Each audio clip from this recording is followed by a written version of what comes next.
We're going to close our eyes and focus them very intently on the tip of the nose. So they're barely open. Got the eyes 1/10 open, looking at the tip of the nose. Sit real tall. Now you're going to purse the lips as if you're giving a kiss, but you're going to inhale through the nose. Now exhale through the mouth. Inhale through the mouth.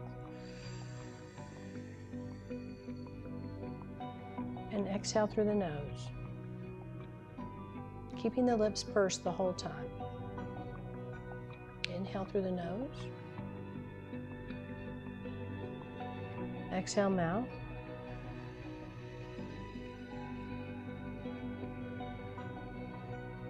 Inhale mouth.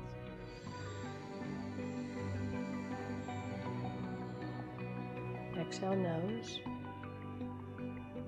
Keeping the lips pursed. Inhale nose.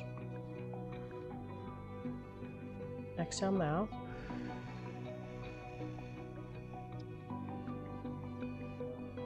Inhale mouth.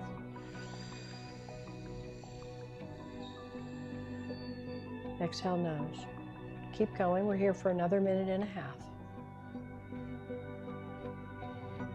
Now relax the mouth, roll the eyes up to the crown, breathe in deeply through the nose. Hold the breath, sit very still.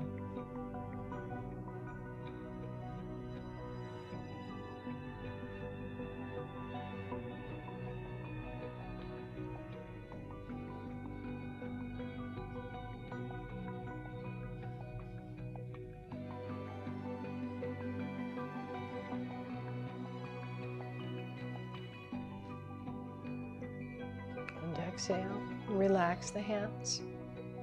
Just let them rest in your lap. Sit very still, breathing long, deep breath through the nose. Just integrating this very powerful Kriya, working with the sacred feminine, the experience of the cave of the Yoni, space in the body where the Kundalini sits and resides. The cave of creativity, the cave of creation. Good, and inhale. And exhale, and then blinking the eyes open. So as I mentioned, this is a really, really relaxing meditation Kriya to practice. So it is recommended to do it right before you're getting ready for bed. I feel really, really relaxed right now. Let's do a long sat and a short nam to close. Sat nam. Yoni Kriya meditation. Do it before you're getting ready for bed. And if you're wanting to really experience an enhanced dream state during your rest, and you're needing to have more of a sense of tapping into your creative source. Sat nam.